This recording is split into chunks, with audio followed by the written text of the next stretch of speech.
oh my God, oh no, oh the God, oh my God, oh, oh, oh, oh, oh, I'm back. Oh, I'm back. I'm back. I'm gonna need a minute.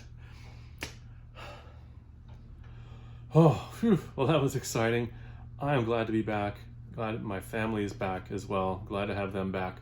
I did not expect to be trapped in there for so long, but I'm back. I'm safe. I'm sound. Thank you for your concern. I did not expect to be there for so long, but I kind of had a good time in there while I was there. That was kind of fun to do all that. But I'm glad I'm back, in spite of how torturous and awful it was.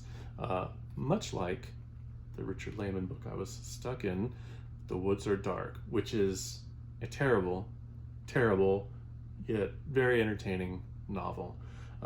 Richard Laymon's The Woods Are Dark, it's Richard Laymon's second novel, published in 1981 by Warner Books. I didn't know much about Richard Laymon before I picked this book out. Kind of a shot in the dark selection. I guess he's a horror writer from the 80s, 90s or so. Written a good number of books. I don't know how good all of them are. I guess he has his fan base, and I don't know that I'm going to be one of them. But this book was interesting. It's about it's kind of this urbanoia, B movie horror, 70s exploitation. Think Texas Chainsaw, Hills Have Eyes, Wrong Turn, those kinds of movies. Inbred cannibals in the woods called the Krulls. They demand sacrifices from the nearby town locals, so the locals of Barlow, California, will capture tourists coming through town and chain them to a tree as a sacrifice to the Krulls, in order to keep themselves from being terrorized or hurt or or killed or what have you by the Krulls. It has a little bit of an interesting story, the novel itself.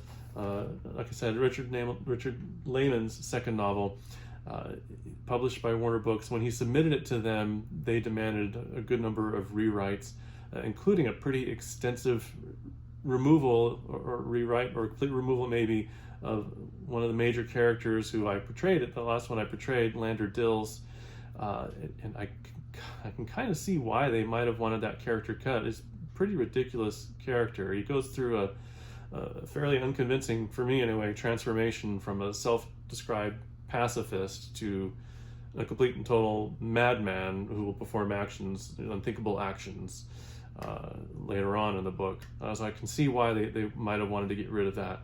I'm not sure that the book is better with that character, but there he is.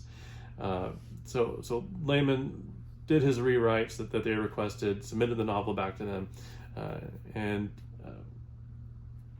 Warner returned the proofs to him, and then he found that someone else over there, some line editor, had gone through and made some pretty severe changes, leaving in their wake a good number of mistakes, which he went through, corrected the mistakes, sent the proofs back, and what ended up being published was the error-ridden proofs that was originally given to Laymon. So he credited that sort of mishandling of his book with his complete failure as an author, or complete lack of success in the United States as an author. And a lot of this is according to his daughter, Kelly Laymon, who writes a bit of a foreword or an introduction in this book describing what happened, and her going back and how she went back and revised the book through his manuscripts and put it back as close as she could, I suppose, to the original version that he had intended.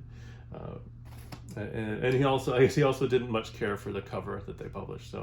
But in the UK, I guess they actually printed the book that they published there was his corrected version of it with a different cover. So I guess he was more successful overseas. But it is not that great, but it's still kind of fun, in that so bad it's good kind of way. It's kind of interesting to pick it apart, or fun to pick it apart. And there's some pretty twisted stuff that happens in here, some of which I've described already, and some of which I will not describe. So, tread lightly.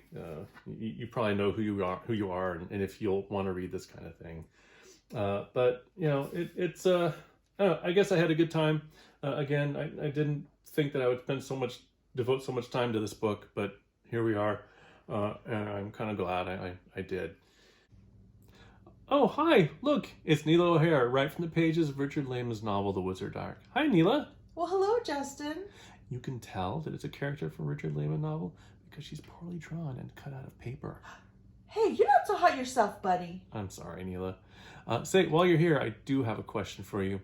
At the very beginning of the novel, you were driving with your friend Sherry through the woods. Crossing the road in front of you is this massive, legless man creature thing that tosses a severed hand into the car. The hand lands in your hair. You toss the hand out of the car. You vomit. And then after the creature leaves, and then after a brief chat with your friend, you decide to stop at a diner. You don't call the authorities or anything. You guys have dinner at the diner, and then you're captured by the diner's patrons and staff. What happened there? Why did you do that? Well, it seems obvious to me we needed the shocking opening to grab the reader's attention. And then we needed to get to the diner so we could fall into the locals' trap. Yeah, I guess that makes sense. That is the kind of decision that a character would make in a trashy B movie or horror novel to move the plot along. Speaking of which, you end up falling in love with your captor, Johnny Robbins. How did that happen? Well, he rescued me. Well, sure, but he got you in that position to begin with. He captured you, chained you to a tree, and left you to have God knows only what done to you by the savage tribe of people that live in the forest, the Krulls. Right. Well, we needed to get freed somehow. There wouldn't be much left to the book if we were eaten by the Krulls right away. Besides, don't you think every book is better with a little romance? I'm not so sure I understand Richard Laymon's notions of romance. I suppose you don't. You probably don't think making sweet, sweet love in a field of severed heads is romantic either. No, I don't, but I did find it kind of entertaining in a twisted, kind of like, oh my God, what is happening now kind of way. Me too. Well, I better go. I hear Johnny calling me. He's probably discovered another field of horror where we can make some sweet, sweet love. Oh. Okay, bye Neela. Have a good time. Bye. That was Neela O'Hare, ladies and gentlemen. Well, I think it's about time to wrap up The Woods Are Dark by Richard Laymon. I really appreciate everybody who's stuck this out with me. I had a good time. I hope you had a good time too. All right, everybody. If you head out to the woods, be careful. That's all I gotta say. All right. Thanks. Good night.